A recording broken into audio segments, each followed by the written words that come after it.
Hello bachcho, let's read the question.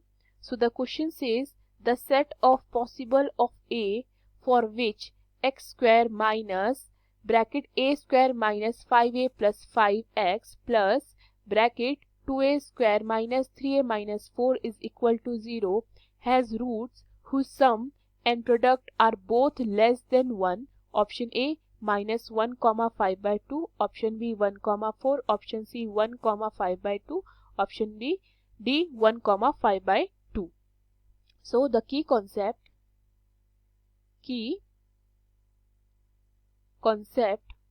of this question is, suppose हमारे पास कोई quadratic equation है जो किस फॉर्म की होगी, ax square plus bx plus c is equal to 0. Okay, अगर मैं इसके रूट्स अल्फा और बीटा लेट कर लेती हूँ, let its roots be alpha and beta. Okay, so sum of the roots मतलब अल्फा प्लस बीटा कितना हो जाएगा, माइनस बी अपॉन ए, और प्रोडक्ट ऑफ द रूट्स मतलब अल्फा मल्टीप्लाई बाय बीटा कितना हो जाता है, सी अपॉन ए.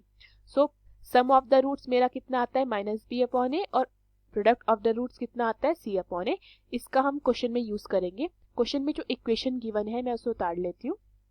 इक्वेशन है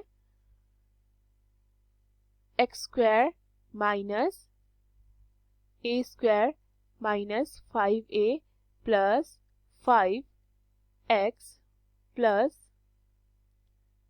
2a square minus 3a minus 4 is equal to 0. Okay, अगर मैं इसका सम ऑफ द रूट्स करती हूँ, okay, sum of the roots करूंगी, सपोज मैं इसके रूट्स अल्फा और बीटा लेट कर लेती हूँ, let its roots be alpha and beta. Okay, sum of the roots करते हैं मतलब अल्फा प्लस बीटा करते हैं, तो वो कितना होता है, माइनस बी अपॉन ए.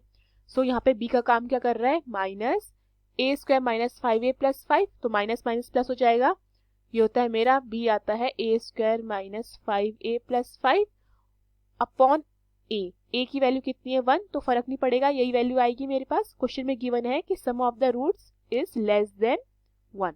ओके, तो मेरे पास a square minus 5a plus 5 less than 1 आता है, तो यहाँ से ए स्क्वायर माइनस 5a प्लस 4 मेरा लेस देन 0 हो जाएगा.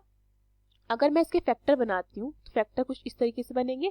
पहले मैं इसका मिडिल टर्म को स्प्लिट कर लेती हूँ, ये हो जाएगा मेरा a square minus 4a minus a plus 4 less than 0, यानी कि a कॉमन लिया तो a minus 4 minus 1 a minus 4 less than 0. तो दो फैक्टर आते हैं, एक a माइनस 4 एंड दूसरा a माइनस 1 लेस देन 0. तो यहाँ से क्या पता चलता है, a बिलोंग्स टू 1 कॉमा 4. मैं इसको इक्वेशन 1 मान लेती हूँ. अब मैं प्रोडक्ट ऑफ रूट्स करूंगी. प्रोडक्ट ऑफ रूट्स, मैंने प्रोडक्ट ऑफ रूट्स को अल्फा बीटा लेट किया था, तो मैं अल्फा और बीटा लिख देती हूँ product of roots.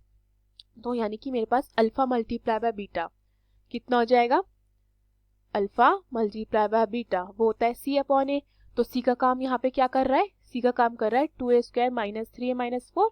Okay, so ये हो जाएगा मेरा 2a square minus 3a minus 4 and upon a.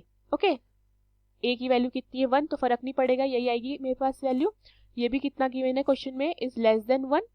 सो यहाँ से मेरे पास 2a square minus 3a minus 5 आता है लेस देन 0. ओके, मैं मिडिल टर्म को स्प्लिट करूंगी तो ये मेरे पास बनेगा 2a स्क्वायर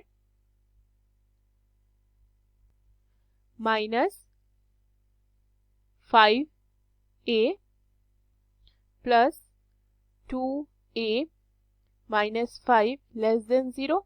सो यहाँ से मैं a कॉमन लेती हूँ तो कितना बचेगा, 2a माइनस 5 प्लस यहाँ से 1 कॉमन लेती हूँ तो कितना आएगा, 2a माइनस 5 लेस देन 0. सो मेरे पास दो फैक्टर क्या आते हैं, 2a minus 5 and second factor a plus 1 less than 0. Okay, तो यहाँ से क्या पता चलता है, a belongs to -1, 5/2। ओके, इसको मैं सेकेंड इक्वेशन मान लेती हूँ। अब देखिए मेरे पास दो कंडीशन आई है। पहली क्या, जो कह रही है a belongs to 1, 4। दूसरी कह रही है a belongs to -1, 5/2। ओके, इसको अगर मैं नंबर लाइन में ड्रॉ करती हूँ तो ये मेरा कुछ इस तरीके से आएगा। 0, 1, -1, okay, then 2, then 3, then 4।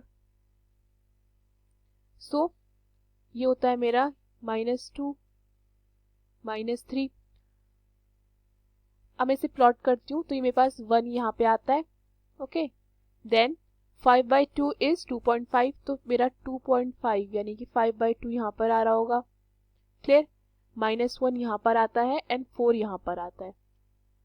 अगर मैं इसका इंटरसेक्शन देखती हूँ, 1 to 4 तो यहाँ आ रहा है एंड -1 to 5/2 यहाँ आ रहा है, तो इसका इंटरसेक्शन होता है 1 to 5। ओके, 1 to 5 इसका इंटरसेक्शन निकलता है। तो इससे क्या पता चलता है कि x belongs to 1, 5/2 in open interval. Okay, यह आता है हमारा x का बिलोंगिंग।